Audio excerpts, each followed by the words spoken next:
285, vous l'avez deviné, c'est les nombres qui apparaissent au compteur. Messieurs et dames, bienvenue à tous et à toutes dans cette nouvelle édition des débats 24. L'annonce d'octroi de véhicules génériquement appelés Jeep aux élus continue de soulever des vagues. En tout cas, cette affaire, c'est comme ça qu'il faudra désormais l'appeler.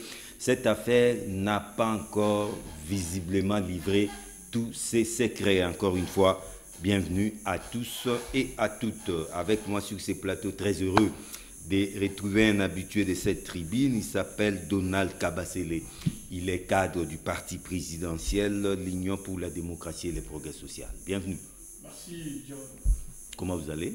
Non, ça va. Nous venons justement pour partager avec les téléspectateurs que nous adorons terriblement l'actualité, comme vous le dites. Donc, on est là pour ça. Honoré également, après un bon moment d'absence, mais très heureux de les retrouver, Rodrigue Ramazani. Il est le porte-parole adjoint du parti En Vol. Il faut dire qu'En Vol, c'est le parti cher à l'honorable Délice Sanga. Bienvenue, Rodrigue Ramazani. Merci beaucoup, John, d'avoir pensé à moi une fois de plus. Et je tiens à saluer les nombreux téléspectateurs qui nous suivent parce que vous avez pas fait allusion à mon absence. C'était du fait que j'étais sur terrain en train de travailler avec mes différentes équipes dans ma circonscription, évidemment, la commune de Bandabouwa, que je profite de saluer tous les Ndalois et les Ndaloises qui nous suivent à cet instant. Je profite aussi pour saluer le déco-débatteur habituel que j'ai revu il y a longtemps aussi. Et j'espère que nos échanges pourront éclairer la lanterne de la République. Il n'est plus à présenter, il s'appelle Phocas Koukelemena. C'est l'homme de la politique au Soni, la science politique par les baffes. Phocas Koukelemena, merci d'être là. Alors, merci M. John pour l'invitation. Je salue aussi mes co-débatteurs, l'équipe technique qui va nous prendre en charge, aussi les dirigeants de la chaîne. Je crois que ceux qui vont nous suivre, ils vont bénéficier de bonnes réflexions cette soirée, certainement pour éclairer la lanterne. Merci. Rodrigue Ramazani, d'abord, cette question d'actualité, c'est la crise ou la gestion de la crise sanitaire due au coronavirus. En tout cas, la semaine qui s'achève aura été, comment dirais-je, un peu brûlante pour les Kinois en particulier, parce qu'une batterie de mesures a été prise par les chefs de l'État, corroborée par les numéros 1 de la ville de Kinshasa. Ça doit être entre le mercredi et le jeudi dernier. Les Kinois étaient dans la rue, faisant les pieds, faute de moyens de transport. Moins de 24 heures après, si pas 24 heures après, le gouverneur revient sur sa décision. Du coup, on a l'impression qu'on procède par essai-erreur, par des tâtonnements en gérant cette crise. Comment avez-vous apprécié cet épisode? La première des choses étant qu'un responsable politique, j'ai le devoir d'interpeller mes compatriotes pour leur dire que cette maladie existe et que la troisième vague est plus terrifiante que la première. Respectons les gestes barrières, protégeons-nous et protégeons les autres. C'est très important. Entrons maintenant dans le vif du sujet. Vous savez, dès le début de la première vague, je n'ai cessé de dire quelque chose ici. Je parlais de la cohérence et la coordination dans la conduite de la politique publique. Ce qui s'est passé à Kinshasa pendant le dernier jour, c'est quand même grave. Nous avons comme l'impression que le gouverneur de la ville, parce que la position du gouvernement était une position pour l'ensemble de la République, surtout pour les provinces qui étaient plus touchées, et que chaque province a essayé de prendre des mesures d'encadrement par rapport à ces réalités. Maintenant, ici, au niveau de la ville de Kinshasa, le gouverneur de la ville, en prenant ces mesures, je ne sais pas à quoi il s'attendait.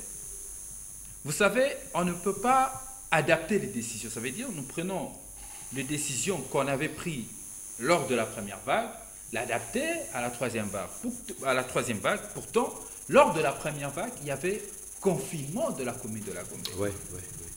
Les activités, nous le savons très bien à Kinshasa, dès le matin, sont dirigées vers le centre-ville. Chose qui n'était pas, ce qui n'est pas le cas lors de la troisième vague. La commune de la Gombe n'a pas été confinée. En prenant des décisions d'emblée, sans pour autant mûrir et prendre de politiques publiques idoines qui devaient s'adapter à la situation actuelle, nous sommes tombés dans des tâtonnements dans la conduite de cette pandémie. Et la conséquence est qu'il y a méfiance au sein de la population. La population commence à se demander, est-ce que c'est une réalité? Parce que si c'était un danger, le gouverneur de la ville n'allait pas se rebuffer. C'est quand même quelque chose qui nous met tous mal à l'aise. Ça nous met tous mal à l'aise et tant que responsables parce que nous sommes au courant, nous le savons tous, que cette pandémie existe. Et tue. Nous avons des témoignages ça et là. Vous savez, lors de la première vague, il était difficile d'identifier quelqu'un que vous connaissez qui est atteint de cette maladie. Mais pendant la troisième vague, nous connaissons des personnes qui nous sont proches et qui sont victimes de cette maladie. Et ici, il est de notre devoir aussi d'interpeller le gouvernement central de ne pas traîner, de mettre tous les moyens, toutes les batteries en marche pour que il faudrait prendre la mesure de cette responsabilité que la population puisse être vaccinée contre cette maladie. Non, mais le fait de procéder par essai-erreur comme ça, à ce niveau-là, à ce stade de responsabilité, mais après, il n'y a rien, aucune suite. C'est comme ça qu'on doit gérer la République. C'est ça que j'étais en train de dire. Le gouverneur peut prendre une décision, il se rebiffe, vous l'avez dit, et il n'y a rien. C'est inacceptable. Comme s'il gérait sa petite maison. C'est ici la responsabilité de l'Assemblée provinciale. Mais nous savons tous comment est-ce que l'Assemblée provinciale de Kinshasa fonctionne. J'aurais même appris qu'il y a des députés pro-gouverneur. Il y a un groupe WhatsApp. Il y a un groupe WhatsApp où on dit soutien 100% au gouverneur. Ça veut dire... Il y a quasiment tous les députés. C'est à nos compatriotes, c'est à la population quinoise qui nous regarde d'être responsable aux prochaines élections. La seule manière de pouvoir recadrer ces choses, c'est de sanctionner les actuels dirigeants de la province de Kinshasa lors des élections de 2023 que nous attendons tous. Donald Kabasele, gestion de la crise, il y a une première vague, deuxième vague, troisième vague. Mais ce qui s'est passé là au milieu de la semaine dernière nous interpelle tout de même. Oui, ça nous interpelle d'autant plus que dans une mégalopole comme Kinshasa, ce n'est toujours pas facile de gérer surtout ce genre de situation. Vous savez, mon frère venait si bien de le dire, que la maladie, elle est vraie. Elle tue terriblement. Vous voyez, les autorités indiennes avaient presque négligé la pandémie. Mais vous savez, la population s'est confinée d'elle-même. Justement parce qu'on sortait au coin, vous trouvez 3 personnes par terre, vous avancez un peu, vous en trouvez 2, vous avancez, vous trouvez 4, ça crée une psychose. Les gens se sont dit, effectivement, cette histoire, elle est en train de tuer.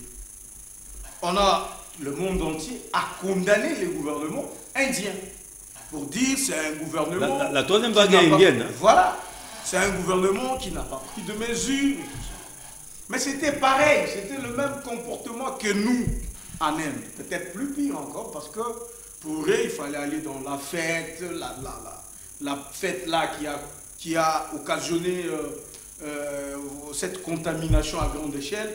Et voilà tout. Mais nous sommes dans ces contextes. Qu'est-ce que le gouverneur fait?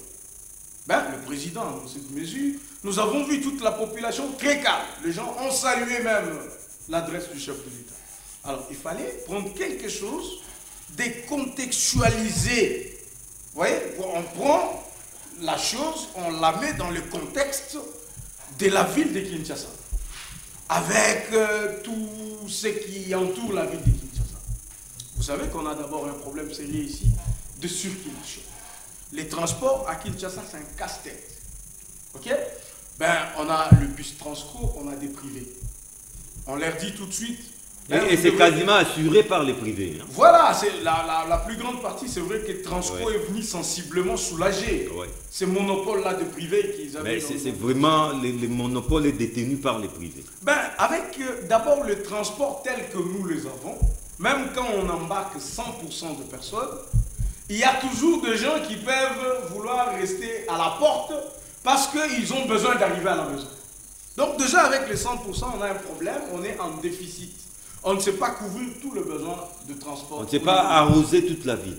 Ben, à un moment, je dis, ben, la mesure, soit les gouverneurs n'ont pas vu l'ampleur de ce que ça allait créer dans la ville, ils n'étaient pas très préparés pour ça, et ça frise à un moment donné une certaine incompétence vers quelqu'un d'autre. Et c'est les autres vont dire, ben, c'est du tâtonnement, ce n'était pas indiqué. Et donc nous pensons qu'à la tête de Kinshasa, les gouverneurs doivent arrêter d'enflammer ce feu-là. La ville de Kinshasa, elle gère plusieurs couleurs, plusieurs positions. Ne fût-ce que d'abord sur le plan politique, vous comprenez l'influence qu'a la ville de Kinshasa sur les villes environnantes. Je parle du Bandundu, je parle du Congo central et de tout ça. Vous avez les combles dans tout ça, c'est que finalement, quand la population se soulève, la population ne cite pas M. Ngobila. Et pourtant, c'est lui qui a pris ces mesures, qu'il a qualifiées de draconiennes, parce qu'il voulait faire face à la Covid. Tout de suite, la population a commencé à parler au président de la République. Mais parce que vous connaissez que le président, il est dans le peuple d'abord, eh bien, tout de suite, les mesures ont été prises pour dire à Ngobila qu'il devrait retirer. Mais il doit arrêter toujours de faire des choses qui énervent la population pour qu'on lui dise après de retirer et puis la population se calme. Moi, je pense, c'est mon honnêteté scientifique, ben, c'est un avis peut-être que je partage personnellement. Je trouve que M. Ngobila, apparemment, il ne sait pas maîtriser les contours de cette ville de Kinshasa. Et le temps pour un autre leadership, je pense que ce temps est arrivé. Parce que je vois que les erreurs, il ne sait pas apprendre de ses erreurs. Il a été à Yumbi, les gens sont morts, les gens sont décédés. Mais on parle aussi d'un copinage avec les élus provinciaux. Il n'y a pas de copinage. C'est ça les problèmes. Il n'y a pas de copinage. C'est vrai que les gouverneurs ont toujours voulu avoir la protection des députés provinciaux de l'Assemblée provinciale. Que ça fasse une habitude, que les autres s'y accommodent, je ne suis pas très d'accord. Mais je pense que c'est le temps pour le Parlement. En tout cas, les glaces au nez pour Ngobila. Moi, je l'ai lâché. Quand je parle de moi, ne pensez pas que c'est l'UDPS qui parle. Non, c'est un avis personnel. Je pense que M. Ngobila, avec tous ses essais, il a montré ses limites. Avec tout ce qui est en train de se faire ici dans la ville de Kinshasa, il a renvoyé au chômage beaucoup de mamans dans le marché Zando. Vous connaissez l'aventure. Oui. Aujourd'hui, il n'y a même pas de début de construction d'un marché. C'est 8000 foyers, tout ça. Et finalement, ces gens, ils ne voient pas M. Ngobila. Malheureusement, ils voient Tshisekedi. Ils voient directement le président Tshisekedi. Et pourtant, le président, pour lui, ben, la ville de Kinshasa, elle est gérée. Il y a une autorité provinciale qui doit prendre des mesures. Et les gouvernements centraux ne s'y interfèrent pas. Mais moi, je trouve que les allures que ça prend, ça frise un sabotage. Et ça commence à toucher à la haute autorité du pays. Je pense que les mesures idoines doivent être prises pour que quelqu'un de suffisamment compétent, quelqu'un de très managérial soit à la tête de la ville pour l'amener. Donc, en tout cas, nous étions au bord des émeutes, hein, parce que la tension ne faisait que monter. Et Dieu merci, hein, Ngobila a vite mesuré la gravité de la situation. Il s'est rébiffé. Mais ce qui inquiète, ce qui intrigue, c'est cette façon de procéder, cette sorte de navigation à vue. Vous inspire quel commentaire? Vous savez qu'il y a eu déjà péril à la demeure parce que je suis le témoin privilégié des événements. Ah, vous étiez dans la rue ces jours-là? J'étais dans la rue ces jours-là. Ça devait être le mercredi. Hein. J'étais en train de partir à l'émission Canal Presse, je vais citer, comme j'habite Lemba. C'est aux alentours de la 10e rue, entre 10e, 12e, 11e rue, 13e rue. Ceux qui venaient à pied vers Kingasani Vous pouvez vous imaginer cette foule-là scander des chansons de nature à pouvoir fustiger les régimes. Et quand ils arrivaient au niveau de l'Imité, ils se sont rencontrés avec un bouclier de jeunes qui voulaient faire la résistance à ces des Tchango qui chantaient contre les régimes. Je vous dis que j'ai vécu un danger, à qui les pierres, à qui les morceaux de bois, c'était très très dangereux. Ce sont des étincelles qui, d'ailleurs, vous savez, quand je suis parti à l'émission, j'ai tenu à donner l'éclairage sur ce point-là. Et les gens de Tchango, après avoir dispersé les groupes qui étaient à l'Imité, parce qu'ils étaient tellement nombreux, ceux de l'Imité ne pouvaient pas se contenir. Ils ont fui, ils se sont dispersés. Ils ont évité l'affrontement. Et ils ont promis que demain, ça sera encore plus dur que ce qu'ils ont vécu. Et je crois avoir alerté le gouverneur au travers de cette émission. Et je lui ai demandé... Et visiblement, il vous a suivi. Hein. Certainement. Je lui ai demandé de pouvoir retirer la mesure, surtout du point de vue des amendes et les transports en commun. C'est très dangereux. Ce n'était pas réfléchi. Vous savez, en réalité, ce qu'on appelle la décision politique. Il y a deux types de décisions politiques. Il y a la décision politique non éclairée et la décision politique éclairée. La décision politique non éclairée, vous allez comprendre ça après sa mise en pratique. Vous allez voir que la société ne va pas digérer cette décision, ça va créer plus de problèmes que de résoudre le peu de problèmes que cette décision-là pouvait amener comme solution. Donc en cherchant à résoudre un problème, vous en créez d'autres plus que ce que vous voudriez résoudre. C'est ça la décision non éclairée. Mais la décision éclairée existe, c'est-à-dire c'est une décision qui respecte les processus de la prise d'une décision politique. De quoi il s'agit? Il y a trois grandes phases de la décision politique éclairée. Il y a la conception, il y a l'élaboration, il y a l'exécution. Dans la conception, vous avez d'abord l'étape de l'identification du problème. Vous passez, vous vous retrouvez au niveau des récoltes des données, parce qu'il faut avoir les informations suffisantes pour décider. Après, vous insérez la méthodologie qu'il faut appliquer à la démarche pour atteindre les objectifs. Au niveau de l'élaboration, vous avez ce que l'on appelle l'identification des acteurs. Qui sont ceux-là qui doivent intervenir pour que nous puissions parvenir à prendre une décision durable et efficace qui va effectivement résoudre les problèmes. Vous passez cette étape d'identification des acteurs, vous êtes maintenant au niveau de la concertation. Vous devez écouter les avis des autres. Vous devez écouter, pour les cas échéants, vous devez nécessairement écouter les avis des transporteurs. Vous devez écouter les commerçants. Vous devez écouter la communauté, les bourgmestres, vous devez écouter les Quinois. Les Quinois, au travers même leurs représentants.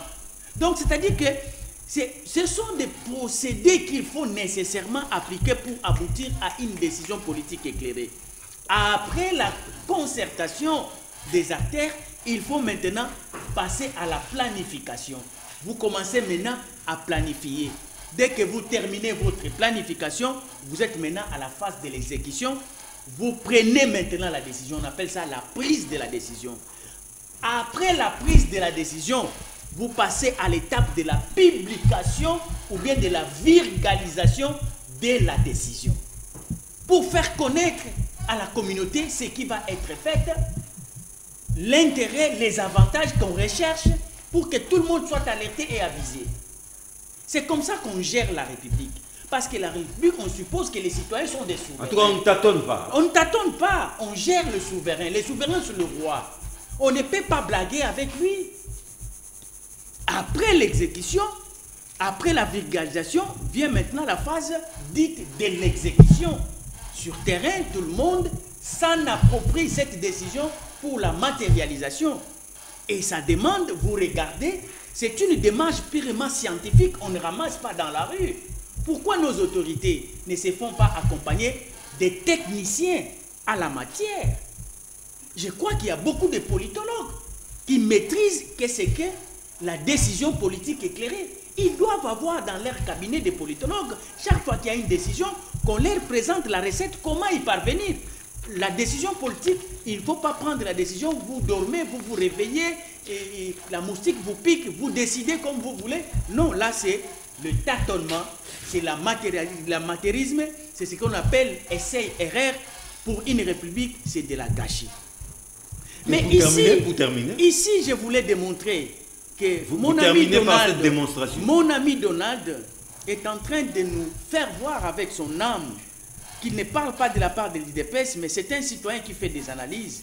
Et il dit qu'à chaque fois que Ngobila est en train de fauter, la charge est en train de tomber sur les épaules du président de la République. Mais Donald, je voulais vous expliquer, est-ce que vous ne sentez pas que ce que vous ressentez, ce que vous notez, ce que la communauté note sur Ngobila, nécessairement le président de la République a écho de tout cela? Mais ce qu'il faut savoir, le jour que le président de la République ne voudra pas de la présence de Ngobila à Kinshasa, Ngobila quittera.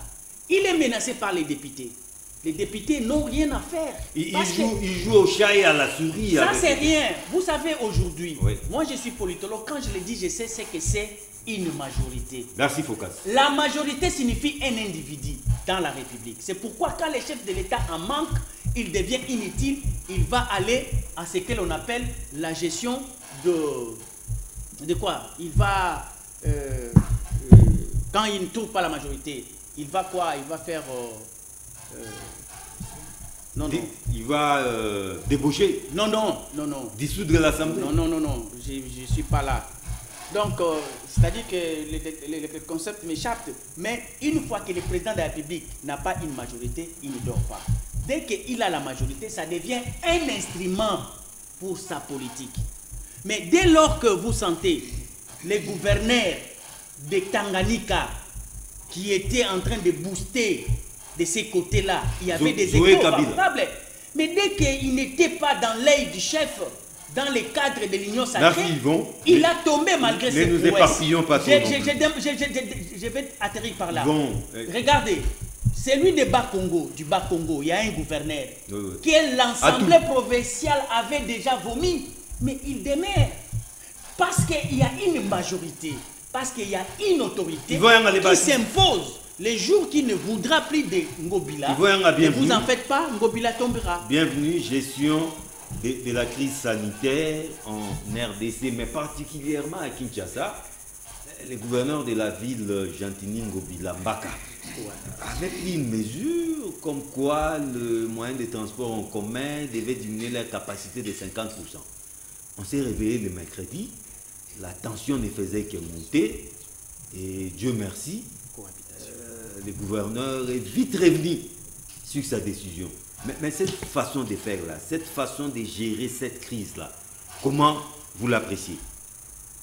Bon, l'autre fois, parce que nous sommes ici à la troisième vague, le premier et deuxième, je l'avais bien dit que le gouverneur de la ville tâtonne. Tâtonnement. Essayer sur la gestion de la ville province de Kinshasa. On dit gouverner, c'est prévoir. Et la gestion de la République ou la gestion d'une entité territoriale décentralisée ou la gestion d'une province ne peut pas se faire par des tamponnements. On doit avoir une connaissance et une expérience pour gérer la ville province de Kinshasa. Monsieur Gentini Ngobila, je me réserve le droit d'éventrer le droit ici de Bochel pour ne pas dire que il est quand même de l'union sacrée, mais il doit faire des souvenirs pour ne pas continuer à salir le nom du chef de l'État. Parce que l'autre fois, il avait pris une décision de pouvoir confiner la ville-province de Kinshasa. Ça n'a pas marché, cette décision. Et cette décision nous a créé un... Lui, il procède souvent par essai-erreur. Cette décision nous a amené dans le pire. Il y avait des gens qui s'est confinés d'abord entre eux et le virus... Et il s'était vite rédiffé. Et à la veille de l'application, il a retiré sa décision.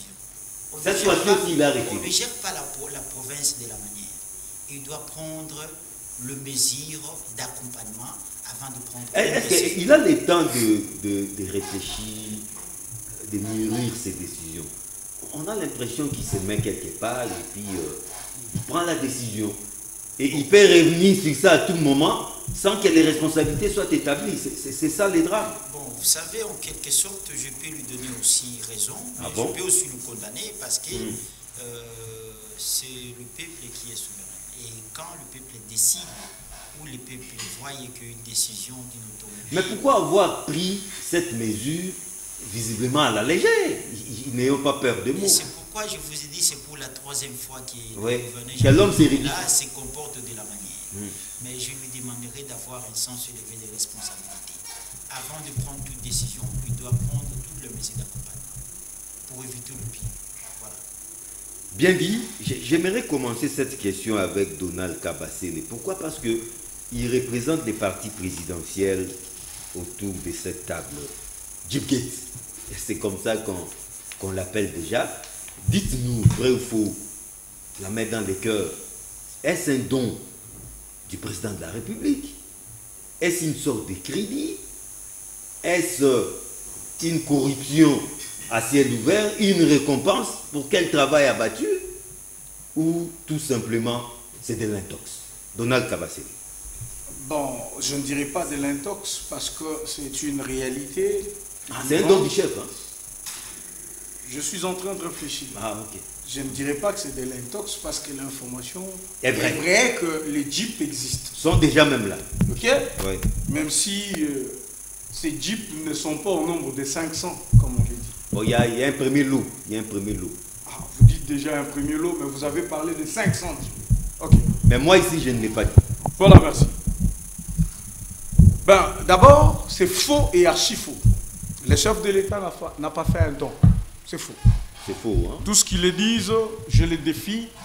Ils ne vous montreront non, mais il y a un audio du président de l'Assemblée nationale. Vous avez déjà suivi cet audio-là?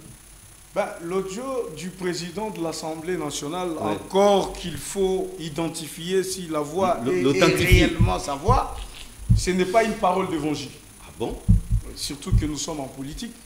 Hein, toi aussi, tu peux te lever un matin et tu racontes ça a été trafiqué. Tu racontes une histoire. C'est possible que demain, Foucault se réveille, il raconte son histoire. Ce n'est pas forcément que parce que c'est raconté ou c'est suivi que c'est vrai. Ça, je veux d'abord qu'on soit d'accord. C'est encore faux que c'est le gouvernement qui a déboursé l'argent pour acheter. C'est faux. Personne ne vous montrera un document, ni du ministère du Budget ou du Finance, qui montre que le gouvernement a déboursé une certaine somme pour acheter des véhicules aux députés. Mais qu'est-ce qui s'est fait? Oui. Qu'est-ce qui s'est fait souvent au sein de l'Assemblée nationale? Non seulement au sein de l'Assemblée nationale, mais au sein même des assemblées provinciales. Les députés ont toujours des crédits qu'ils payent. L'Assemblée, le bureau, soit de l'Assemblée nationale ou de l'Assemblée provinciale, a toujours contacté. Les crédits qu'ils ont contactés auprès de quelle banque cette fois-ci? Non, je n'ai pas le nom de ma banque, de la banque. Ah bon? Je n'étais pas obligé d'avoir le nom de la banque. Non, mais je vous parle d'une pratique. Sérieux, je vous parle d'abord d'une pratique. Cette pratique, elle ne commence pas aujourd'hui. Elle a commencé depuis 2006. Les députés ont eu des véhicules. Ouais. Les députés ont eu des véhicules, ils ont payé à tempérament, ils ont épuisé, et puis c'est tout. Voyez-vous? Oui. En 2011, la même chose. Les députés ont toujours eu des véhicules, ils ont toujours souscrit, ils ont eu des véhicules, ils payent. Les autres acceptent, les autres n'acceptent pas. Oui. Donc, en tout cas, la souscription est libre. J'ai dit que ça ne commence pas aujourd'hui. Vous pouvez aller vous renseigner, vous en trouverez. Mais je suis d'accord que la communication qui a été faite cette fois-ci n'a pas d'abord tenu compte du moment, n'a pas tenu compte de circonstances, n'a pas tenu compte du contexte, et c'est arrivé au moment où la population a beaucoup plus besoin de manger, de boire, de chercher Covid-19, on est en train de démener. Eh bien, ça arrive, on dit, on a donné 500 jeeps. En tout cas, les temps sont durs. Voilà, on a donné 500 jeeps aux députés. Ben, chaque âme sensible, chaque esprit averti ne peut que sauter. Ah, Comment donc 500? Ça ne peut qu'énerver. Mais dites-moi si c'est le gouvernement. Par quel esprit le gouvernement va disponibiliser 500 bus pour Non, pas les gouvernements comme tels, mais Ouais. c'est Félix Tshisekedi. Bon, prenons même Félix. Oui, oui. Je vais Faut pas associer, je prends votre faut exemple. pas greffer Non, les gouvernements dans cette Il faut histoire. prendre les taureaux par les cornes. Ceux qui veulent politiser C'est Félix. et faire des machinations sur cette affaire, ils parlent de Félix Tshisekedi. Ouais, un don. Bon, parlons de Félix Tshisekedi. Ouais. Pourquoi Félix Tshisekedi donnerait à tous les 500 députés un véhicule? Pour gagner quoi? Donc même Moulania Non, je dis, aura droit à son véhicule. je dis, pourquoi il le ferait d'abord? Si Félix Tshisekedi Henri Mova, a besoin de faire un don, les récompenser. parce que rassurez-vous, c'est une parenthèse que je referme. Un président de la République, ah ben, c'est quand même quelqu'un qui peut avoir des sous. Il peut faire un don. Des sous, Des sous, c'est-à-dire de l'argent. de l'argent. Il a eu. Non, j'ai dit, non, mais un président de la République, vous savez combien un président de la République touche? Non, vous ne savez pas. Je dis que c'est quelqu'un avec le moyen qu'il a. Oui. Il peut faire un don. Les Ça, moyens c'est du sûr. bord. Ça, c'est sûr qu'il peut faire un don. Il peut donner un véhicule à Mais vous avez fait les calculs rapidement. J'ai dit là. ceci. C'est dans des millions. Vous risquez de distraire ma réflexion. Vous avez la Pour ne parole. pas dire me distraire. Voilà. Donc j'ai dit, un président, il peut faire un don, s'il le veut. Mais est-ce qu'il fera ça à 500 personnes? J'ai dit non. Pourquoi? Parce que l'Union sacrée ne compte même pas 500 députés, même pas 400 députés dans l'Union sacrée. Si c'était une récompense, le président sait à qui récompenser, de toute façon. On ne va pas récompenser tout le monde, sinon les autres ne trouveraient pas pourquoi ils étaient venus. Ils seraient restés, ils seraient récompensés. Ouais. Donc voilà, pour toutes ces raisons, c'est faux et archi faux. Mais quel est l'argument qui passe? C'est que de tout le temps, les parlementaires ont toujours souscrit pour un véhicule, ils ont le véhicule. Le bureau a toujours souscrit pour des véhicules de députés. Quand ils veulent, ils prennent. Quand ils ne veulent pas, ils restent. Donc arrêtons avec de la pire manipulation. C'est de la manipulation tout simplement. Et c'est des gens mal intentionnés politiquement qui pensent bondir sur cette affaire. En fait, c'est de la récupération politique. Non, mais tu l'as dit, c'est les mots justes. Et tous les amis sur le plateau, ils savent que c'est de la récupération politique. Ouais. Ils sont tous d'accord que c'est de la récupération politique, tout simplement. Et donc, d'autant plus que vous n'avez aucune preuve que c'est le gouvernement. Maintenant que je viens de vous démontrer que le président n'avait pas l'intention de donner les... Bon, en fait, c'est un crédit. C'est un crédit. C'est un crédit. Comme ça, toujours Cette été fait. hypothèse, pourquoi cette hypothèse passe? Oui. Parce que c'est une hypothèse raisonnable. C'est une hypothèse qui est certifiée par 2 députés.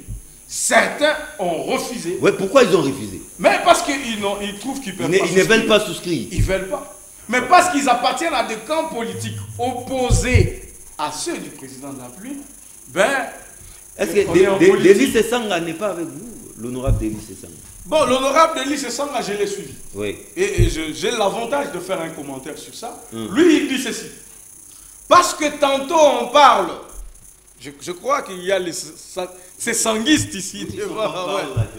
Parce que tantôt on parle des dons, tantôt on parle crédit.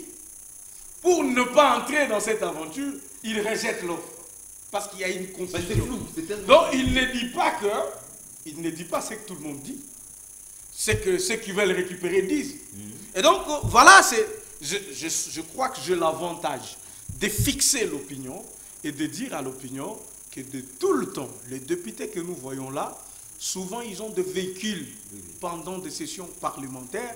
Ces véhicules-là, ce n'est pas au compte du trésor que c'est payé.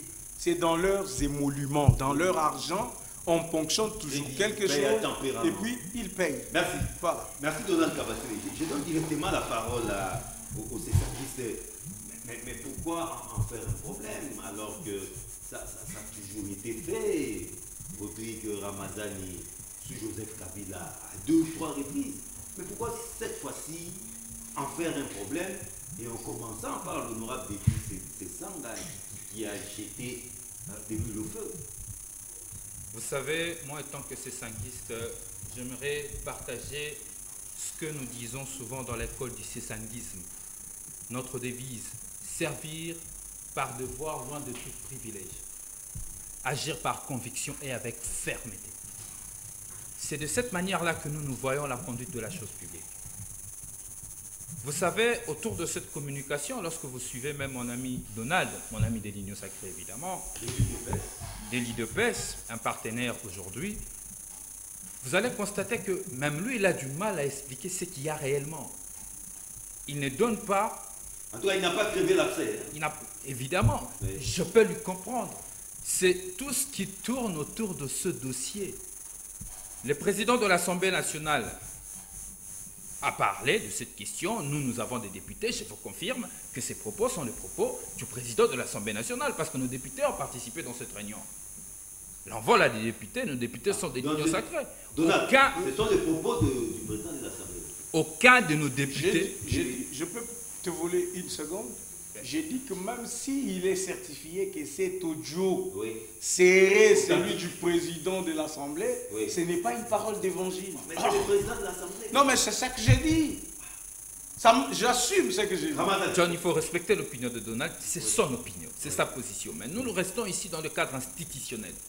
Le président de l'Assemblée nationale, c'est la deuxième personnalité du pays et ce n'est pas n'importe qui. Il a pris une parole et sa parole est aujourd'hui sur la place publique. La conséquence logique serait de s'assumer et de chercher à recadrer. Que malheureusement, même le communiqué du rapporteur de l'Assemblée nationale, du bureau de l'Assemblée nationale, ne nous rassure pas comme tel. Oui. Il communique en nous disant qu'il s'agit d'une banque anonyme. D'une partie courante. Anonyme. D'une banque anonyme qu'on ne connaît pas le nom. Vous savez, Donald a relaté ici que dans le temps, les députés bénéficiaient de DIP. Mais on connaissait. Mais il faut encore rappeler qu'il y avait des appels d'offres qui étaient faits et il y avait des souscripteurs. Mais jusqu'à aujourd'hui, il n'y a pas de liste de souscripteurs. Au regard de tous ceux qui entourent ce flou, les doutes. Au regard de ce doute, et que nous, par conviction, nous sommes en train de nous battre depuis 3 ans sur une question de politique publique très fondamentale pour notre parti, la réduction du train de vie de l'État. Nous estimons quand même que le peu de moyens que nous avons, le peu de l'argent que l'État reçoit du contribuable, doit l'utiliser de manière parcimonieuse. C'est au regard de tout ça, au-delà de tout privilège, comme on dit, nous servons d'abord l'État. Nous, dans le cessanguisme, c'est d'abord la République, au-delà des privilèges. Et c'est dans ce sens, sans se pencher pour ou contre, parce qu'il y a un flou, on ne peut pas se décider lorsqu'il y a de confusion. Rien n'est éclairé. Si on regarde ça, que le président Sesanga a pris une position pour dire que lui, il n'est pas souscripteur, il n'est pas aussi preneur. Si c'est un crédit ou un prêt, il n'est pas souscripteur. Si c'est un don, il n'est pas non plus preneur. Il n'est pas preneur. Telle est la position de l'honorable Sesanga, sans se verser dans la polémique. Vous avez dit tout à l'heure que l'honorable Sesanga est venu jeter l'huile sur le feu. Non, il a pris une position en tant qu'acteur politique majeur du pays par conviction sur une politique publique qu'il défend depuis 3 ans aujourd'hui. On ne peut pas accepter, j'ai écouté des estimations, s'il y a plus de 20 millions de dollars, alors que nos frères à Haru, les militaires et tous ces gens ont besoin de moyens pour que la République tourne. Si nous sommes dans l'hypothèse où c'est un don du chef de l'État, bon, par élégance, je n'aimerais pas croire. Je n'aimerais pas croire que c'est le chef de l'État qui prend le peuple d'abord, qui a promis aux députés des DIP jusqu'à débourser l'argent du trésor public. Je n'aimerais pas croire à ça. Et si c'est un crédit qu'on aimerait faire aux députés, que le dossier, on ne demande pas aux autres d'y renoncer, mais que le dossier soit clair. On doit savoir s'il y avait eu appel d'offres, qui est ce soumissionnaire qui a gagné l'appel d'offres, ainsi de suite. Nous devons connaître comment est-ce que le dossier est passé, parce que le dossier aujourd'hui est sur la place publique. Entretenir le flou, ce n'est pas respecter le souverain primaire qui est le peuple. Je prends directement l'homme de la politique au Sony, Focas Koukelemena, a fait des véhicules génériquement appelés Jeep. On parle de 500, il y a déjà imprimé l'eau qui est déjà à Kinshasa. Ça soulève des vagues, ça fait débat. la tension ne fait que monter. Pourquoi expliquer les mêmes? Vous savez que je n'aimerais pas pour cette question être à la place de Donald. Comment ça? Mon ami qui est intelligent, aujourd'hui il a souffert, il a transpiré, il a pris son temps, mais il n'a pas fini, il n'a pas répondu. La question est simple. Non, il s'est bien défendu. En disant quoi? Parce que vous vous posez la question. Là, c'est une souscription. Les Jeeps C'est sont pas un là. don. Non. Il n'est pas allé jusqu'à ces points-là pour vous dire que c'est une subscription. Parce que quand tu lui poses la question, une subscription, oui, l'argent sortira de quelle banque, ou bien l'argent est sorti de quelle banque, il te dit qu'on n'est pas. Et comment on peut connaître qu'il y a une souscription et ne pas connaître quelle banque avait payé?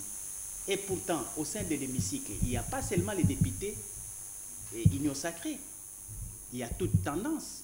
Donc, s'il y a une séance où la problématique a été posée, cela ne devait pas être une problématique posée assez de l'Union Sacrée.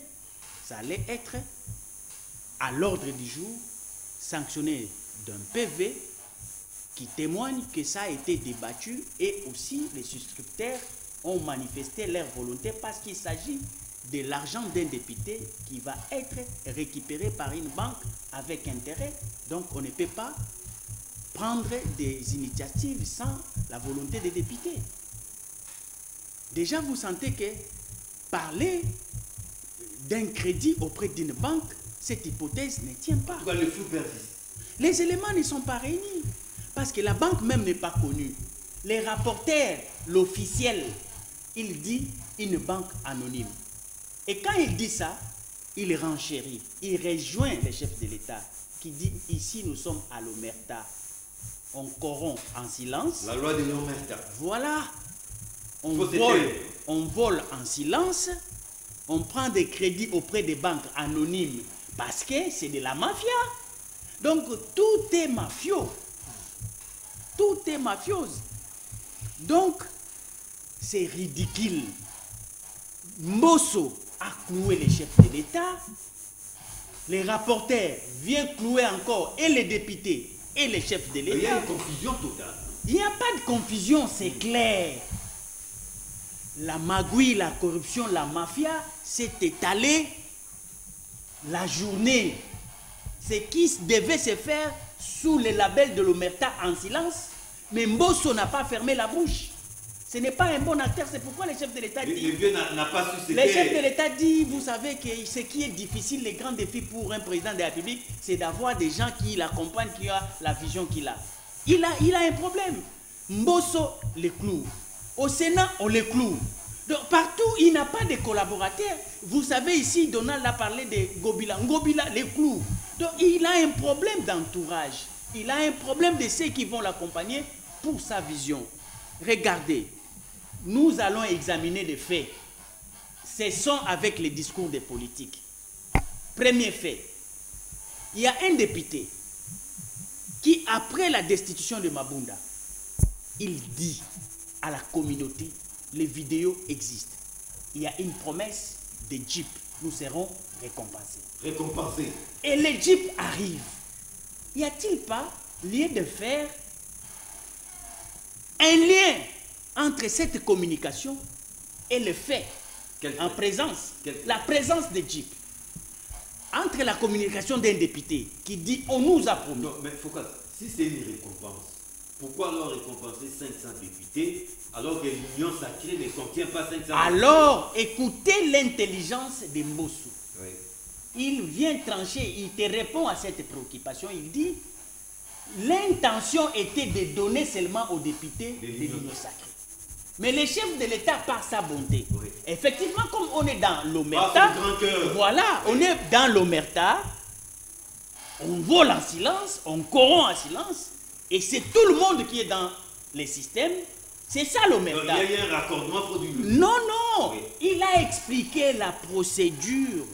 Il n'a pas menti. C'est un vieux, un grand citoyen de la République d'Isaïe qui vous dit que le chef de l'État, par sa bonté, au lieu de donner seulement, il a alors élargi les champs. Ça, c'est une communication d'un président qui parle avec ses députés, et ces députés-là sont vivants, ce sont nos frères, nos cousins, nos oncles qui ont entendu, qui ont vu, et c'est une réalité. Et qui ont même enregistré. Et voilà, qui ont même enregistré. Ici, nous allons parler de supputations, nous allons parler de fomenter une histoire. Non. C'est du réel, c'est du vrai. Ils sont encore vivants, les députés qui ont participé. Lui-même, Bosso, il est là, il n'a pas démenti pour dire que non, ça ce n'est pas mon audio, ce n'est pas ma voix. Il est là. Mais quand le rapporteur vient, il va injurier maintenant les députés. Il dit, il y a des députés qui arrivent à même les motos. Déjà, vous imaginez un député qui gagne à peu près 12 000 $, incapable de s'acheter une voiture. Non, il n'a pas tort. Hein. C'est-à-dire? Non, mais il dit vrai. Il dit Vous savez, certains députés, peut-être ils viennent de Mambasa, il n'a pas son véhicule ici, il préfère venir en moto. Mais pourquoi alors lui? C'est un spectacle. Écoutez sa démonstration. Oui. Il dit, on a enregistré beaucoup d'accidents. C'est comme si pour lui, la Jeep là, c'est un ange qu'on amène ici, qui va commencer à voler dans les airs, qui ne va en aucun cas commettre un accident. Voilà les arguments qui n'ont pas de sens et qui sortent de la bouche d'une personne qui est censée être le meilleur d'entre nous. Les rapporteurs parlent de crédit, mais ils ne parlent pas de la souscription. Et d'une banque anonyme. Ils ne parlent que de... Oh, à l'Omerta, oui. En tout cas, c'est une banque fantôme. Donc, on est dans le système de ce qu'on a reproché Kabila. Donc, ce n'est pas normal. Ça, c'est un débat qui ne pouvait même pas avoir lieu. Ici, c'est la honte. Tout simplement, nous devons les reconnaître. Qu'il y a eu mauvaise gestion de la chose publique. On a pris l'argent des citoyens, des contribuables, ni le président de la République, parce qu'une banque, d'ailleurs, John, il faut le savoir, dans la configuration actuelle de la Covid et puis du mandat qui ne reste qu'une année et demie, il n'y a aucune banque qui ne peut prendre le risque de pouvoir donner 500 jeeps autour de peuple. C'est-à-dire que cette conclusion oui, est valable si nous regardons les faits et écoutant Donald qui défend bien Félix, ne parvenant pas à renverser les arguments qui confirment cette thèse, c'est la reste absolue. C'est ça le problème. Par conséquent, faisant partie. Non, dans le contexte actuel, il ne reste qu'une année et demie de mandat pour la législation et on va prendre le risque pour récupérer ça comment? Et pourtant, c'est 30% seulement. Voilà. Voilà, c'est ça. Vous êtes de la PC, n'est-ce pas? Par conséquent de l'union sacrée, c'est comme si ça vous gênait. Qu'on octroie des véhicules 4x4 tout-terrain à nos élus qui doivent quand même venir à l'hémicycle dans de très bonnes conditions. Mais là où les bas blessent, c'est que ça vient du chef de l'État, Félix Tshisekedi Tshilombo, lui qui a déclaré une guerre sans merci contre la corruption. Mais cette façon de procéder là, n'est-ce pas là de la corruption à ces niveaux? Bon, je vais d'abord expliquer à M. Focas que la durée du mandat du président de la République est de 5 ans. Quand M. Focas nous dit qu'il nous reste une année et demie, je ne sais pas c'est quel calcul qu'il a fait. Non, mais dans une année et demie, ça fera 5 ans. Non, s'il vous plaît, M. John. Non, n'appuyez pas cette thèse. N'appuyez pas cette thèse. Les élections auront lieu le 30 décembre 2023. Soyons raisonnables. L'année 2022-2023 n'est pas encore là. Il nous reste encore 2 ans et demi. Soyons raisonnables. 2 ans et demi. Bien sûr que oui. L'année 2022-2023, c'est 2 ans. Et nous sommes en 2021. Nous sommes en 2021. Mais monsieur, vous dites qu'il nous reste une année et demie. Pourquoi? Monsieur, vous ne savez pas faire le calcul. Laissez-moi répondre à la question. En janvier 2019. Oui. Plus 5. C'est en 2023 qu'il y aura élection, non? Non, 2023. Le 30 décembre 2023. Oui, il nous reste 2 ans et demi. 2 ans et demi. Voilà ce monsieur. Qui ne sait même pas faire le calcul. Dans 6 mois, monsieur, s'il vous plaît. S'il vous plaît, monsieur, s'il vous plaît. Laissez-moi parler. Laissez-moi parler, monsieur. tu t'embrouilles pour rien. Monsieur Foucault vient de dire que à la chambre basse du Parlement, M. Mbosso cloue le chef de l'État. À la chambre haute, on cloue le chef de l'État. Je ne comprends pas. Est-ce qu'un député et un sénateur a le pouvoir de clouer le chef de l'État? Je ne comprends plus rien, c'est ce genre de raisonnement qui ne tient pas là-haut. Deuxièmement, il parle du mafia. Quand il parle de mafia, il fait allusion à qui? C'est le chef de l'État, pas moi. Monsieur Foucault fait allusion à qui? La mafia sicilienne. Et puis, je vais vous dire ceci, monsieur John. Les dupes des députés est devenu aujourd'hui objet du débat. Ouais. Et c'est vous les journalistes, c'est vous les journalistes qui embrouillent la population. Il faut que je dise la vérité. Ce n'est pas la première fois de donner aux députés les dupes.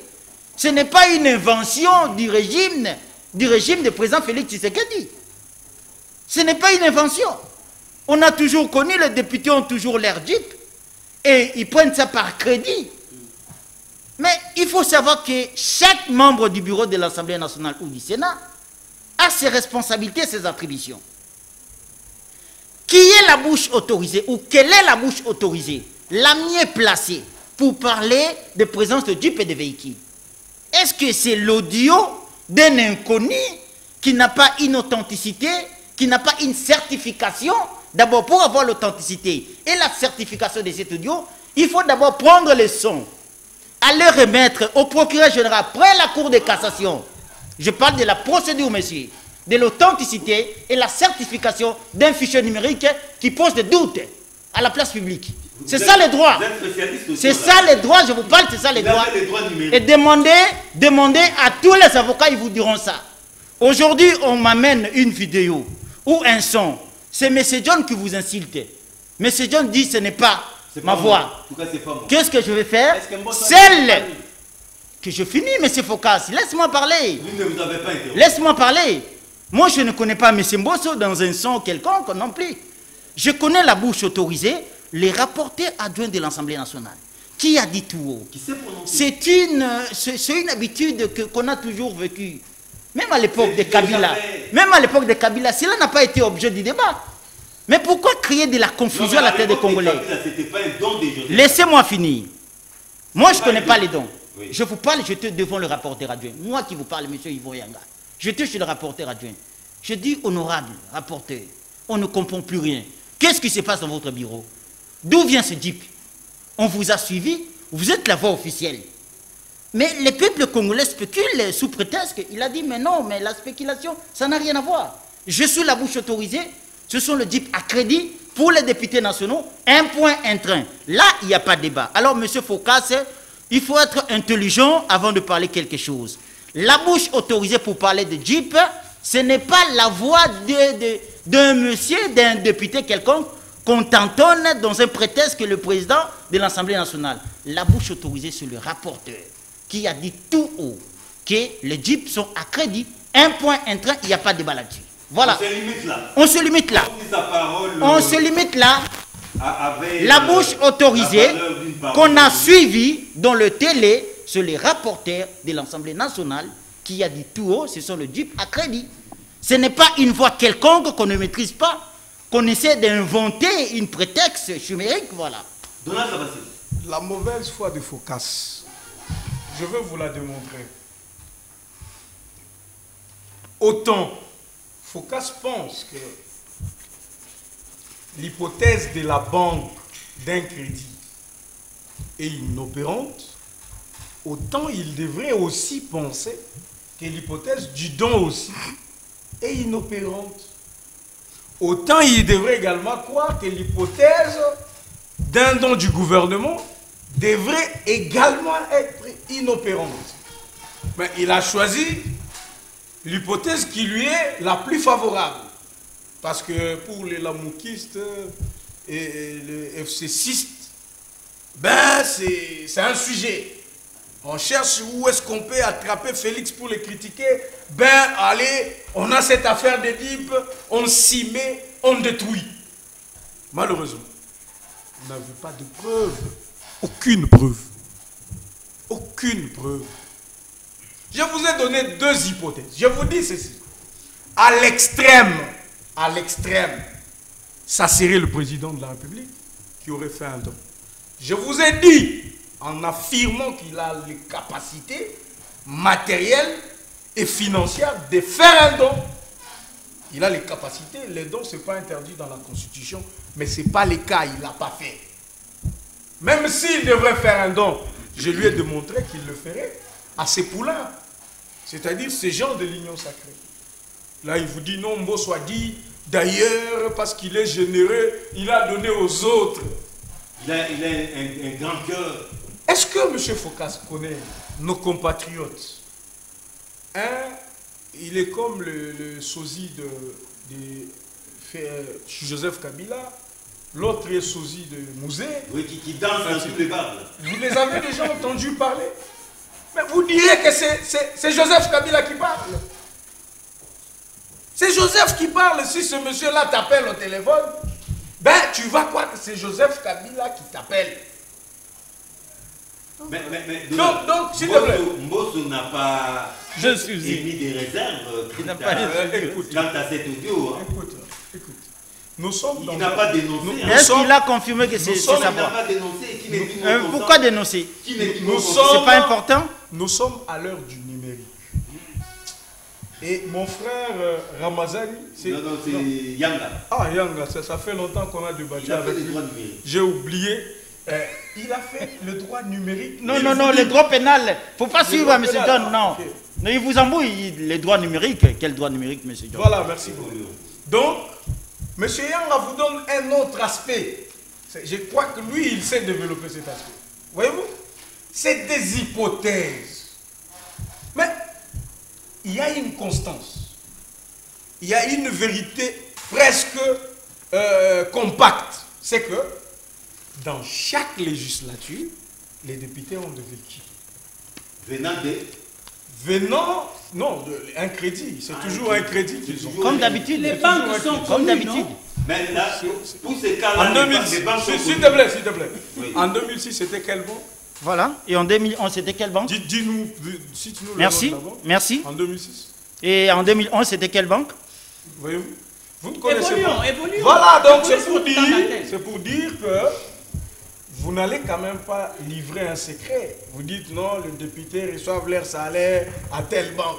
Comme ça, les membres de la famille, tout le monde, on va aller saisir son salaire là-bas. Il y a toujours des secrets d'État. Mais vous pensez que c'est anodin qu'un rapporteur de l'Assemblée nationale, devant la presse, fasse une aventure pour dire « je ne cite pas la banque ». Mais on a eu un cas d'école. On ne peut pas appeler ça un cas d'école, mais prenons l'exemple de Madame Mabunda, qui était reçue par un de vos confrères. On lui a posé la question sur les salaires des députés. Est-ce qu'elle avait répondu à ça? Elle a pas dit. Mais il y a toujours des choses qu'on ne dit pas. En plus.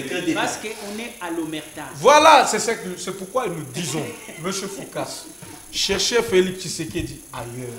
Vous ne les trouverez pas dans la corruption. C'est ça même son combat. Ouais. Vous ne les retrouverez pas dans le détournement. C'est ça son combat. Vous ne les retrouverez pas dans la mauvaise gouvernance. Non, pas du tout. Félix Tshisekedi, c'est ces soucis-là. C'est ce besoin-là d'assainir la première le chose, financement. Yvon me pose la question, Focas, toi tu parles de mafia. La mafia, tu l'as vu où?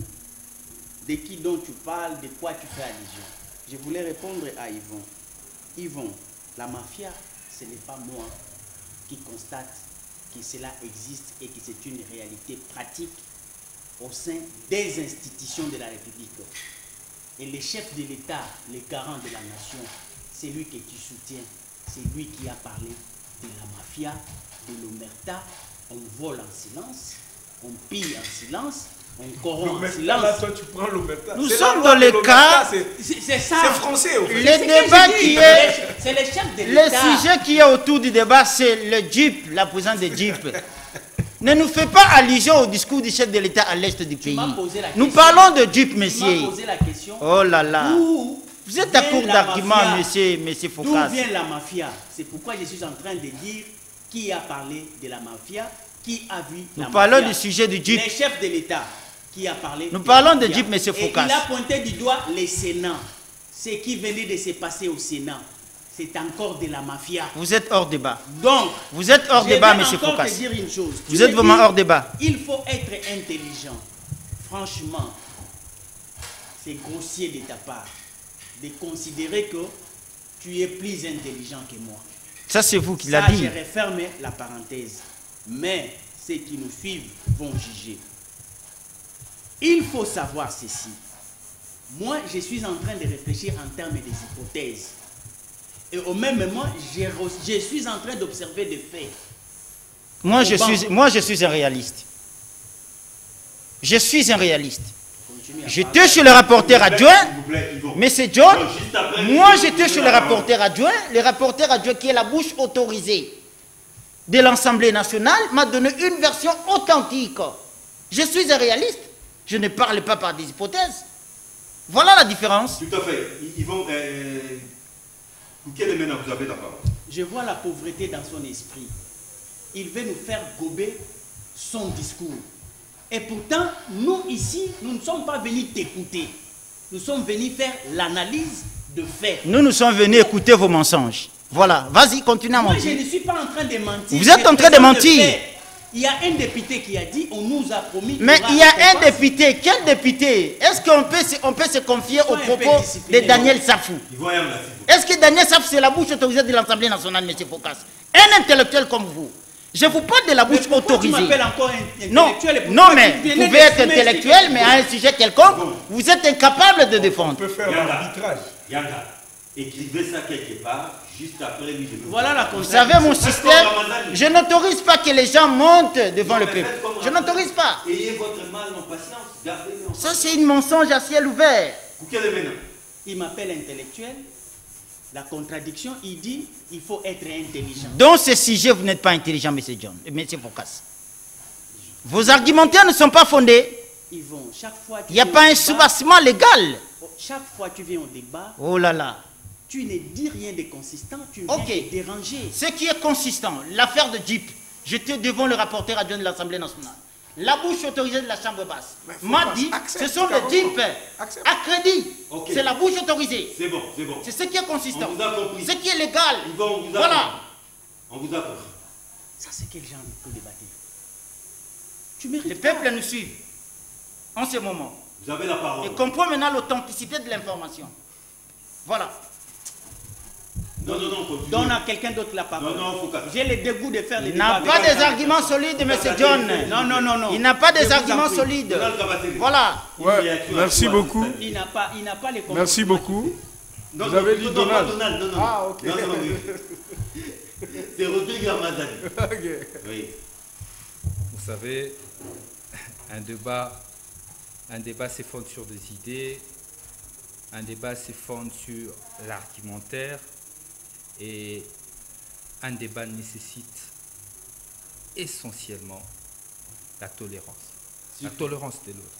Et ça fait la beauté du débat. Vous savez, le débat politique, c'est parmi les débats très élégants de la vie en société. Et lorsqu'on le fait, il faut permettre même à nos jeunes frères qui nous regardent, non seulement de nous admirer, d'avoir aussi envie de faire comme nous. Et je nous invite en tout cas, monsieur le journaliste, c'est vous qui avez la police du débat, à un peu plus de rigueur dans la conduite de ce débat pour permettre à chacun de nous de donner ses positions de manière responsable. Vous savez, j'ai entendu que cette question ne devait pas faire débat. Parce que pour certains, ils estiment que c'est un fait bénin de la société. Dois-je rappeler ici qu'un kilomètre de route au Congo vaut $1 million. Et lorsqu'on évalue ce qu'on prétend, évidemment, je ne qualifie pas le fait, ce qu'on prétend être soit un don ou un prêt, à $27 millions, ça vaut la peine de comprendre ce clameur public qui suit ce dossier. Et le débat sur cette question, ça vaut la peine. Parce que nous avons du mal à mobiliser suffisamment de recettes publiques et il faudrait l'orienter vers des dépenses essentiels de la République et trouver des solutions aux multiples problèmes de notre population qui manque de l'eau, de l'électricité. Nous sommes en plein état de siège. Les militaires ont besoin de l'argent. Oui, ce que Focas dit est fondamental. Le chef de l'État a soulevé cette question de la mafia au sein des institutions. Lorsqu'une institution vient pour éclairer la lanterne de la population et qu'il garde certaines informations pour lui, ça veut dire, en réalité, ce n'était pas la bonne information qu'il voulait donner. Parce qu'une bonne information, elle est claire. Vous êtes journaliste, vous maîtrisez suffisamment la science de l'information que moi. Je crois qu'une bonne information, dans cette communication, on avait besoin de connaître au moins s'il y avait appel d'offres, parce qu'il s'agit d'un marché public. Il devait y avoir appel d'offres. Et au besoin, s'il n'y a pas eu appel d'offres, il y a eu contrat de gré à gré avec qui? Quelle est cette banque qui avait soumissionné à cette demande, qui aurait gagné le marché? Un secret d'État. N'est-ce pas? On ne peut pas en faire un secret d'État, alors que sur le marché public, nous savons qu'il y a des personnes, des personnalités qui ont fait la prison aujourd'hui. Et au-delà de ça, l'on dit, ici, personne n'a donné la vraie version de fait. Il faut le reconnaître, la vraie version de fait. Monsieur, là, c'est comme si vous n'êtes pas avec nous. S'il vous plaît. Ça, je ne vous le permets pas. Non, s'il vous plaît, monsieur John. Non, John, vous pouvez les laisser. Clair. Je vous le permets. Il faut qu'on soit clair, monsieur John. Il faut qu'on soit clair. Je suis clair et précis. Moi qui vous parle en ce moment. Lui, il est qui? Que le peuple est qui? Mais vous vous répétez. J'étais devant les rapporteurs. Mais lui, il est qui? Lui, maintenant, lui, il est Les clips sont à crédit. Mais ils vont, Vous êtes journaliste, allez vous renseigner. Un point intéressant. Non, on l'a mis suivi. Mais lui, il est qui? Ramazani. Je donne la version authentique. Voilà. Ramazani. Bon, à qui veut faire la comédie le faire, mais lorsque moi je parle de l'État et de la République, je suis suffisamment sérieux et je ne me verse pas dans les divers. Vous savez, l'on parle ici de la République. Bon, quelqu'un aurait vu. Et il estime que c'est une preuve. Nous pouvons lui concéder qu'il a vu. Mais nous n'étions pas là. Nous ne sommes pas témoins de ce que lui, il a vu et entendu. Nous sommes témoins de ce que le rapporteur de l'Assemblée nationale a lu et publié. Nous parlons de faits concrets. Et je ne sais pas, parce qu'on est juriste, est-ce que c'est dans quelle branche de l'administration de la preuve? Civile, pénale, administrative. Bon, bref, il faut nous vérifier. Cette parole que vous avez reçue, que vous nous transmettez, vous le qualifiez où? Parce que vous dites que vous êtes juriste et légaliste. Moi, je suis républicain, j'analyse les faits qui ont été dits et publiés. Je parle ici de banque anonyme parce qu'il n'existe pas au Congo une dénomination sociale d'une banque au nom de banque anonyme. Non, anonyme, c'est-à-dire les banques. Vous savez, les gens aiment être légalistes. Je crois être un peu plus légaliste aussi. Donc, il n'existe aucune, je le dis ici, il n'existe aucune banque commerciale au Congo sous la dénomination banque anonyme. Ça veut dire que l'Assemblée nationale dans cette communication entretient un flou, une confusion. Vous savez, l'argent, lorsqu'on parle de ces questions, il s'agit de la République, le moyen de l'État. Il s'agit ici de la République, le moyen de l'État. Non, on n'a pas pris position pour dire si c'est une souscription ou c'est un don. Mais nous constatons qu'il y a un flou et ce flou jette de l'opprobre sur ce type. C'est vrai qu'avant il y en avait. Mais j'aurais appris des anciens députés, sans pour autant préciser le nom de la banque, qu'avant ça se faisait différemment. Il y avait des appels d'offres et ainsi de suite. Et jusqu'à arriver à l'octroi des DIP et au paiement final. Mais aujourd'hui, nous ne sommes pas là. Nous ne sommes pas là. Nous sommes, moi je suis de l'Union sacrée. Nous avons le devoir aujourd'hui d'aider les chefs de l'État à réussir son mandat, à bien travailler. Nous ne sommes pas obligés d'être dans la posture des acclameurs. Vous gardez les règles de la conclusion. Lorsqu'il y a des choses à remettre en cause, encore que ce n'est pas le président de la République qui l'a fait, mais c'est le président de l'Assemblée nationale et l'institution, nous avons le devoir, nous, de réfléchir et de nous poser certaines questions. Nous devons atterrir au Pousseur, comme Yvon Yanga mourrais d'impatience pour prendre la parole. Je donne la parole. Comme ça sera votre conclusion. Vous avez l'honneur de conclure en premier. Monsieur John, mes co-débatteurs qui sont devant moi, Monsieur Focas et mon ami, je ne sais pas le nom, s'il s'appelle Rodrigue. Rodrigue parle qu'il est de l'Union Sacrée. Monsieur Focas, c'est quelqu'un de la Mouka. Il vient de crier non, Focas ici. n'est pas de la Mouka. Non, il est de la Mouka. Non, Monsieur John, mais vous êtes journaliste, vous nous recevez. Il parle de la loi de l'Omerta. Un mot qui a été utilisé par les chefs de l'État, qu'il a dénoncé. Mais comment expliquer quelqu'un qui dénonce le mafia et lui-même est au mafia? Ça peut arriver. Non, mais soyons quand même sérieux, à ce niveau-là. Je vous dis et je le répète, je n'ai pas la langue d'ivoire, je ne patauge pas. Vous êtes journaliste, ce sont des citoyens congolais comme moi. Ma personne physique, j'étais devant le rapporteur adjoint de l'Assemblée nationale. N'allons pas dans la spéculation, dans les réseaux sociaux. Soyons sérieux. Ma personne, j'étais devant les rapporteurs adjoints de l'Assemblée nationale. Je lui ai posé la question. C'est pour la 8e fois. S'il vous plaît, c'est important. Parce que les gens condamnent le chef de l'État, les gens condamnent Moto et consorts. Les types sont à crédit, un point, un trait. Il n'y a pas de débat. Il n'y a pas, il faut que je le répète. Voilà. Merci. Donald Kabaté, votre conclusion. Bon, merci beaucoup.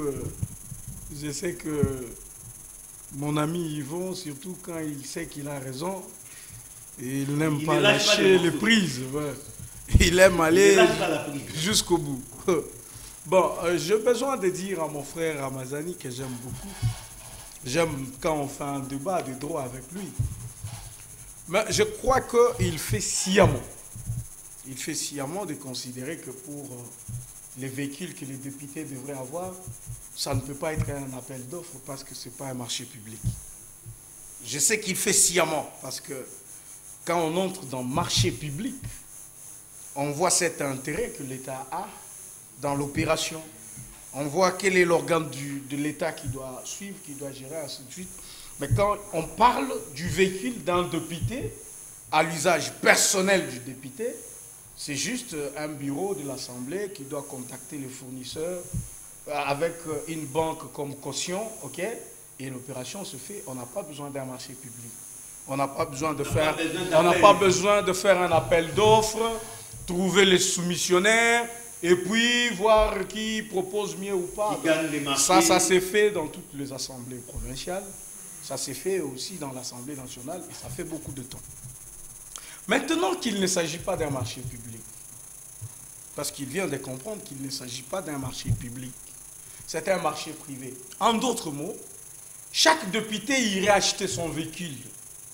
Imaginons que par le goût de la coïncidence, eh bien, tous les 500 députés se sont achetés de nouveaux véhicules, où ils ont individuellement contracté de crédit. On dirait, ben, le peuple souffre. Ben, écoutez, je ne suis pas en train de m'amuser avec la souffrance du peuple. Mais quand ce peuple souffre, ben, les politiques ont des vestes de $1000. Les ministres ont toujours des voitures, ils roulent avec. Le président a toujours un cortège. Delis Sessang a toujours sa TXL. Vous voyez? Et tout ça, on marche, mais le peuple souffre. Donc on ne va pas essayer de tirer ce peuple-là pour lui bondir cet appât et engouffrer le peuple dans une aventure qui consiste à dire, regarde, les gens sont en train de s'enrichir ici, et toi là-bas tu souffres. Non. Ça c'est un... En refusant cette ça ne veut rien dire, en réalité. Parce qu'il en a déjà. Il roule déjà. Il a plusieurs. Voilà. Il en a même son parking est plein. Ben, c'est quelqu'un qui s'est battu dans la vie. Je sais que c'est un avocat de profession. Et tout ça, ça c'est vrai. Voyez-vous? Mais tirer le peuple par les cordes jusqu'à faire gober au peuple, eh ben, nous parlons pour toi parce que les gens ont pris de véhicules, toi tu souffres plus. Ça c'est faux et archi faux. C'est dans leurs émoluments qu'ils vont payer ces jeeps. Ceux qui ont refusé, ont refusé. Oui. Ceux qui ont accepté, ont accepté. Mais j'ai bien peur, monsieur John. J'ai bien peur. Parce que nous connaissons toujours les coulisses du palais. J'ai bien peur que les gens qui disent nous avons refusé des jeeps, on les voit avec ces jeeps. bon? J'ai très bien peur. Il faut les tenir à l'œil. Voyez-vous? On a bien peur parce qu'on sait comment ça se passe. Ok? Dans la nuit, il dit non, les jours, il prend. Ben, il dit, bon, de toute façon, c'est mon salaire. Ça, c'était pour la consommation publique. Je viens là, donnez-moi ma Jeep, il prend, il part. Ça arrive. Donc, s'il vous plaît, on sait qu'à l'Est, on a besoin d'argent. On sait que les fonctionnaires ont besoin d'argent. On sait tout ça. Mais on dit que l'argent n'est pas l'argent des fonctionnaires. C'est vrai que les émoluments de députés sont payés par les contribuables congolais. Mais c'est dans leur argent, ils ont le fructus, ils ont la bouzous, ils ont le youzous, c'est leur émolument. Donc, ils peuvent en faire ce qu'ils veulent. Arrêtons d'introduire le peuple dans une histoire qui... Merci beaucoup. Je pense que vous avez retrouvé vos esprits. Très bien. Et que cette fois-ci, vous pouvez vous assurer. Je n'irai pas en 2006 ni en 2011, c'est trop loin. Je vais aller au début de la mandature au niveau de l'Assemblée provinciale. La même problématique, nous allons voir les procédés. Au niveau de l'Assemblée provinciale, ici, à l'entame du mandat, ils se sont convenus. Certainement, il y a un concessionnaire qui est venu avec l'offre auprès du bureau. Le bureau a fait une communication auprès des députés provinciaux. Ils ont manifesté le désir de se procurer le Jeep de la part du concessionnaire. Et le bureau s'est arrangé pour contacter Afriland, une banque qui existe. Nous connaissons le nom et l'adresse. C'est cette banque qui emprunte au bureau l'argent, paye les concessionnaires qui existent bel et bien. Il s'agit d'Abbé Dachou avec Sokin. C'est de ce fait que nous avions vu des jeeps appartenant aux députés, point et net. Est-ce que pour autant, on a polémiqué pour ça? Est-ce que c'était ailleurs? Ce n'était pas ici à Kinshasa? Ce n'est pas ici au Congo? Est-ce que quand les jeeps des députés provinciaux ont eu leur jeep, notre misère a été éradiquée? On n'était pas dans la misère? Pourquoi on n'est pas contre les députés provinciaux? Parce que c'est une problématique qui a été traitée avec transparence. Ici, même si c'était le cas pour les députés nationaux aujourd'hui, s'ils avaient procédé avec transparence pour élaguer les flous, ce qui dérange aujourd'hui, c'est quoi? Écoutez, on nous parle d'un rapporteur. Un rapporteur qui est en train de jeter l'opprobre à une institution. C'est la voix officielle de l'Assemblée. Mais qui accepte de se prononcer quant à ça pour dire une institution telle que l'Assemblée nationale va traiter avec une banque anonyme. Vous savez qu'est-ce que ça représente sur une manière de considération? Non, banque anonyme, c'est-à-dire qu'il attelle les noms de cette banque. Non, non, non. La banque existe, mais il n'a pas voulu citer les noms. Mais pour quelle raison? Si l'Assemblée provinciale, nous connaissons le nom de la banque, ce n'est pas un crime de citer le nom de la banque qui donne crédit. Allez lui demander le nom de la banque. Respecte-toi, non, mon frère, c'est aisé pour toi. Tu dis que tu étais chez lui. En quelle qualité pour que nous puissions te croire? Vous pouvez aussi partir. Mais il garde sa version pour lui. Pourquoi il veut nous faire gober sa version? Il n'est ni député. Je ne suis pas venu pour vous, M. Foucault. Je suis venu pour que le peuple nous suive. Mais pourquoi cet acharnement? C'est le peuple qui nous suit, c'est pas vous. Soyez élégant, s'il vous plaît. Pourquoi expliquer les mêmes? Il n'a pas besoin de la version authentique. Je n'ai pas aussi besoin de lui, M. John. C'est le peuple qui nous suit en ce moment. Des disciplines. Oui. Soyez élégants. Ils vont atterrir. Alors, de ces faits, quand je parle de la mafia, ce n'est pas mon mot, c'est le constat du chef de l'État. Il dit toutes les institutions sont trempées. Et il cite nommément l'armée, le Sénat. Et quand on nous parle d'une question d'une banque anonyme, on nous plonge encore dans le flou. Et le flou, en termes de la gestion, c'est de la mafia. Le flou persiste. Ah mais oui. C'est ça qui confirme la vérité, la sincérité du chef de l'État. qui démontre que aux institutions, il y a de la mafia. Et c'est ce qui se passe en réalité, parce qu'il n'y a pas de clair dans ce qu'ils disent. Comment vous voulez avoir des preuves sur un audio? L'auteur est vivant, il ne demande pas ça. Vous allez venir chercher des preuves et chercher une procédure juridique. Merci, Foucault. Franchement, c'est du n'importe quoi. Rodrigue Ramazani, votre conclusion. Oui, vous savez, mon ami Donald a dit quelque chose ici, comme quoi je faisais exprès que je ne voulais pas donner la... J'ai oublié le terme qu'il a employé. Bon, vous savez, certainement que mon ami a pris l'aspect, je ne sais pas, l'aspect d'un don que le chef de l'État aurait donné aux députés. Mais lorsque vous lisez clairement la définition d'un marché public, j'ai le lexique juridique devant moi, je pourrais vous le donner après. Il est simple, il est écrit, ce sont des contrats écrits, conclus. Je ne veux pas le donner en tête pour que ce ne soit pas mes imaginations. Ce sont des contrats écrits, conclus à titre onéreux avec des opérateurs économiques, privés ou publics, par l'État et ses établissements publics administratifs, ainsi que les collectivités territoriales et leurs établissements publics. Je crois qu'on n'a pas assez de temps pour ouvrir, mais je crois que la loi sur le marché public de 2010 est encore disponible. Vous pouvez le voir et le revisiter. Le plus important aujourd'hui, c'est de revenir dans la problématique du jour. Ça, c'est le débat du couloir, on va le faire étant que juriste. Nous, l'envol. Nous insistons sur une chose, c'est la réduction du train de vie de l'État. L'utilisation à bon escient de l'argent de l'État, de l'argent du contribuable.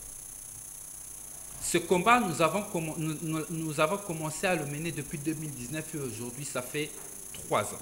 Nous sommes heureux de voir que même ceux qui nous taclaient hier de populistes, aujourd'hui, ils sont sur la ligne et demandent à ce que les budgets de l'État soient divisés en deux pour qu'une partie puisse servir à l'État et une autre partie puisse servir d'ailleurs, à la République. appelle ça inconscience collective. À l'époque, on nous traitait d'être de populistes. Heureusement, la réalité de gestion de la République les a rejoints. Ils ont constaté qu'une fois de plus, il y a une voie de la raison qu'il faut suivre. Une fois de plus, mon parti a démontré que nous sommes constants. Parce que les gens cherchent la constance. Notre constance, c'est dans nos prises de position. Lorsque nous prenons nos positions, peu importe de critiques, peu importe de troubles, nous restons constants parce que nous le savons, c'est ça la voie de la raison. Merci de cet atterrissage en douceur. Rodrigue Ramazani, porte-parole adjoint du parti en Angola. En tout cas, merci beaucoup. Merci. Foucasse Fouké-Lemena, les politologues, concepteurs de la politicosomie. Merci d'avoir été là. Merci John pour l'invitation. Yvon Yanga égal à lui-même, tout fait tout flamme. C'était un plaisir de t'avoir sur ces plateaux. C'est moi qui vous remercie, M. John. Et Que ça soit un plaisir pour toi. Donald Kabazele, il est cadre du parti présidentiel, j'ai cité l'IDRS. Merci beaucoup. Merci, M. John. Merci surtout à vous. Bon, s'il y a eu des tapages, comprimés, cela fait partie de la vivacité de la démocratie au pays de Félix-Antoine Tshisekedi Tshilombo. Retrouvez-moi le vendredi prochain à la même heure. Suivez ces magazines en rediffusion, c'est samedi à partir de 10h30. Au revoir.